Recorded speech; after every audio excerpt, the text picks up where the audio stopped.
محرم کے آغاز سے ہی بحث و مباحثہ کا آغاز بہت شدت اختیار کر جاتا ہے۔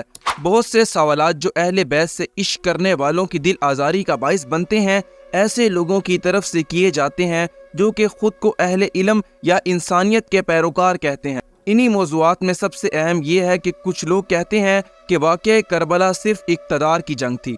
آج کی اس ویڈیو میں ہم آپ کو مکمل تحقیق سے بتائیں گے، جس میں ہم یزید کے 3 کارنامے بلکہ کرتوت صحیح حوالوں سے بیان کریں گے، اور آپ کو سمجھ آ جائے گی کہ کربلا کی جنگ کس کی طرف سے اقتدار کی تھی اور کون حق اور سچ کے لیے کھڑا تھا۔ کوفے کے سفر میں ایک سے زیادہ مرتبہ ایسا موقع آیا جب حضرت امام حسین علیہ السلام کے پاس یہ آپشن موجود تھا کہ وہ باحفاظت واپس جا سکتے تھے، مگر انہوں نے یہ بات قبول نہیں کی۔ حر نے بھی انہیں پیشکش کی تھی کہ وہ واپس چلے جائیں، مگر نواسۂ رسول صلی اللہ علیہ وآلہ وسلم نے یہ کہہ کر انکار کر دیا کہ نہیں، خدا کی قسم نہیں، میں کسی اہانت آمیز انداز میں بیعت کروں گا اور نہ ہی کسی غلام کی طرح میدان چھوڑ کر بھاگوں گا۔ دوسری بات جو بہت غور طلب ہے وہ یہ کہ یزید کے اقتدار کے بعد امام حسین کو کیا کرنا چاہیے تھا؟ کیا انہیں خاموشی سے یزید کی بیعت کر لینی چاہیے تھے، یا اس طرح بیعت کرنے سے یزید کی حکمرانی کو قانونی جواز نہ مل جاتا؟ ان سوالات پر صدیوں سے بحث جاری ہے، اور ظاہر ہے کہ اس بحث کو 4 سطروں میں یہاں سمیٹنا ممکن نہیں۔ اس کے بعد امام حسین کی زندگی میں اور ان کے بعد صحابہ و تابعین میں سے کسی ایک شخص کا بھی قول نہیں ملتا کہ امام حسین کا خروج ناجائز تھا۔ دراصل یہ بات ہی نواسۂ رسول صلی اللہ علیہ وآلہ وسلم کے شان کے خلاف تھی کہ وہ ایک ناجائز حکومت کے خلاف آواز نہ اٹھاتے۔ کوفے والے خط لکھتے یا نہ لکھتے، ان سے وعدہ کرتے یا توڑتے، امام حسین نے ہر حال میں حق سچ کا ہی ساتھ دینا تھا۔ یہی وجہ ہے کہ وہ ہر قسم کے نتائج کی پرواہ کیے بغیر کوفے تشریف لے گئے۔ دنیا میں اگر ظلم و جبر کے خلاف ڈٹ جانے کی کوئی مثال ہے تو وہ امام حسین کی ہے۔ اس راستے پر چلنا دنیا کا سب سے مشکل کام ہے۔ اس راستے میں بدترین دشمنوں سے واسطہ پڑتا ہے۔ ان دشمنوں کو پیار سے لگتے ہوئے شیرخوار بچے پر کوئی رحم نہیں آتا، اور نہ ہی قتل کرنے کے بعد لاشوں کی بے حرمتی پر کوئی ملال ہوتا ہے۔ شیر خدا حضرت علی کی شہادت کے 6 ماہ بعد تک حضرت حسن علیہ السلام کے پاس خلافت رہی، لیکن پھر آپ صلی اللہ علیہ وآلہ وسلم کی حدیث کے مطابق کہ میرا بیٹا حسن سردار ہے جو 2 گروہوں میں صلح کروائے گا اور خون ریزی روکے گا۔ تاریخ گواہ ہے کہ کیسے اہل بیت نے صلح صفائی سے اقتدار کو اپنے گھرانے سے منتقل کر دیا۔ بے شمار احادیث موجود ہیں اہل بیت کی پاکی اور عظمت پر، لیکن یہاں ہمارا موضوع یہ ہے کہ آخر کربلا کا اتنا بڑا واقعہ کیوں رونما ہوا؟ اس واقعے کی بڑی وجہ یہ تھی کہ یزیدیوں کا فسق و فجور اسلام کی ساکھ کو خراب کر رہا تھا، لیکن نواسۂ رسول صلی اللہ علیہ وآلہ وسلم حضرت امام حسین کے لیے ناممکن تھا کہ وہ یزید جیسے فاسق حکمران کی بیعت قبول کر لیتے اور اسلام میں بادشاہت کا نظام قائم ہو جاتا۔ اور رہی بات واقعہ کربلا کو جنگ کا نام دینے کی، تو کیا آپ بتا سکتے ہیں کہ کون سے جنگجو اپنے معصوم بچوں اور عورتوں کو لے کر میدان میں جاتے ہیں؟ اصل میں تو عظمیت کا مظاہرہ کیا اور بے سر و سامانی کے باوجود فسق و فجور اور باطل کے سامنے ڈٹ گئے۔ یزید کے 3 برے کام ایسے ہیں جسے تاریخ اسلام رہتی دنیا تک نہ بھول پائے گی اور نہ ہی معاف کیا جا سکتا ہے۔ سب سے پہلا اور بڑا سیاہ کارنامہ جو یزید نے انجام دیا وہ اہل بیت کی دردناک شہادت تھی، جنہیں جان بوجھ کر کربلا کے میدان میں پڑاؤ ڈالنے پر مجبور کیا اور پیاسا رکھ کر صرف اسی لیے شہید کر دیا کہ انہوں نے یزید کی بیعت نہ کی۔ اب کچھ لوگ کہتے ہیں کہ اس میں یزید کا کیا قصور ہے؟ شہید کرنے کے لیے تو خط تو کوفے کے گورنر عبید اللہ ابن زیاد نے لکھا تھا، اے عمر بن سعد، اگر حسین بیعت کر لیں تو انہیں کوفہ بھیج دو، اور اگر بیعت نہ کریں تو ان سے جنگ کرو۔ اب کچھ لوگ کہتے ہیں کہ حکم دینے والا ابن زیاد تھا اور عمل کرنے والا عمر بن سعد اور شمر تھے، لیکن یہ سوچئے کہ وہ عمل یہ کس بات پر کر رہے تھے؟ جب یزید کو خبر ملی کہ امام حسین مدینے سے کوفہ جا رہے ہیں تو کیوں صحابی رسول کو بدل کر عبید اللہ ابن زیاد جیسا فاسق شخص کو کوفے میں گورنر لگایا؟ اور جب حضرت مسلم بن عقیل کو شہید کر کے ان کا سر مبارک یزید کو بھیجا گیا تو کیوں اس نے عبید اللہ کو شاباش دی؟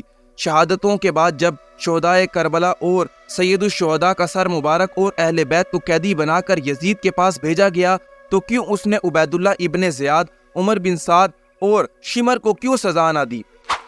کیوں واقعہ کربلا کے بعد بھی یزید کی موت تک عبید اللہ ابن زیاد کوفے اور بصرہ پر یزید کی طرف سے حکمران رہا؟ صحیح بخاری کی حدیث نمبر 3748، اور جامع ترمذی کی حدیث نمبر 3778 میں ہے کہ جب حضرت حسین علیہ السلام کا سر مبارک ابن زیاد کو پیش کیا گیا تو اس نے چھری سے ان کے دانت مبارک پر ضرب لگائی اور نازیبہ الفاظ کہے۔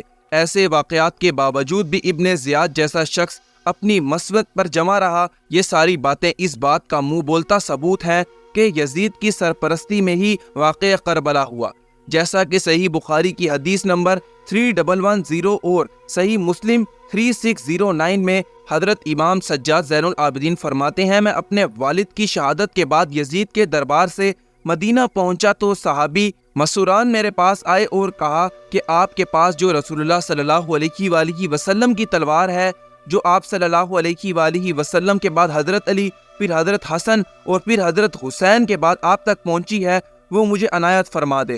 مجھے ڈر ہے کہ بنو امیہ والے اس تلوار کو آپ سے چھین نہ لیں۔ لیکن میں نے کہا جب تک میری جان میں جان ہے اللہ کی قسم میں اس تلوار کی حفاظت کروں گا۔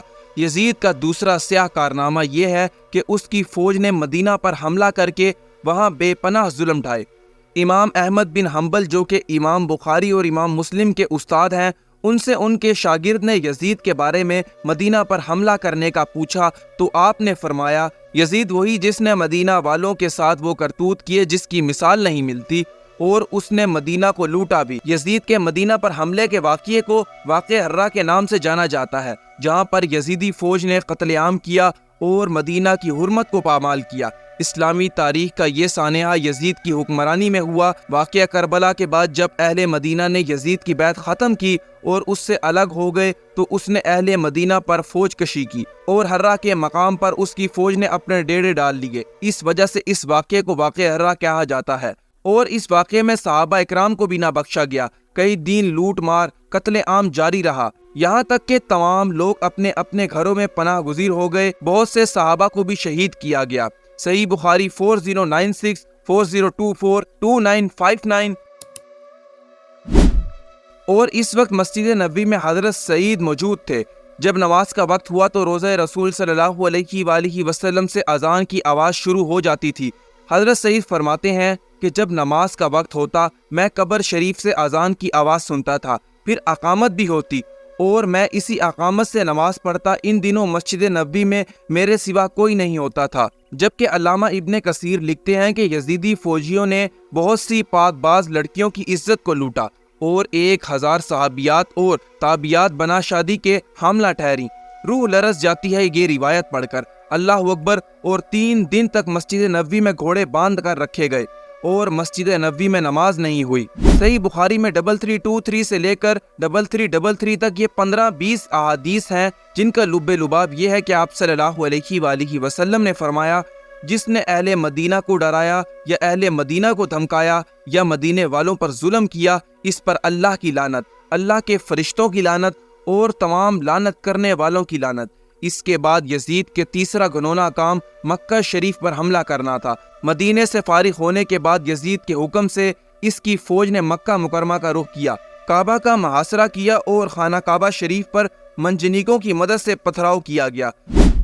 خانہ کعبہ شریف میں آگ لگائی گئی اور پردے جل گئے۔ حرم کعبہ میں حضرت اسماعیل علیہ السلام کے فدیے میں جنت سے بھیجے گئے دمبے کے سینگ محفوظ تھے اور اس واقعے میں وہ بھی جل کر رہ گئے۔ اس بدبخت یزید کے ہاتھوں حرم شریف محفوظ نہ رہا اور اس کی عزت پامال ہو گئی۔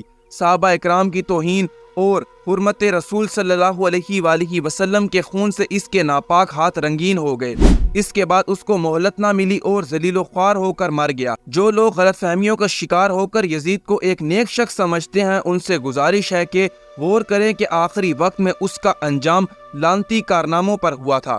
اگر دل میں ذرا برابر بھی نبی اکرم صلی اللہ علیہ وآلہ وسلم، اہل بیت، مدینہ شریف اور مکہ کی محبت ہے تو خود فیصلہ کیجئے کہ آپ اپنی آخرت یزید کے ساتھ چاہتے ہیں یا نبی پاک اور ان کی آل کے ساتھ۔ اللہ پاک ہم سب کو صحیح معنوں میں آپ صلی اللہ علیہ وآلہ وسلم اور ان کی آل سے محبت عطا فرمائے۔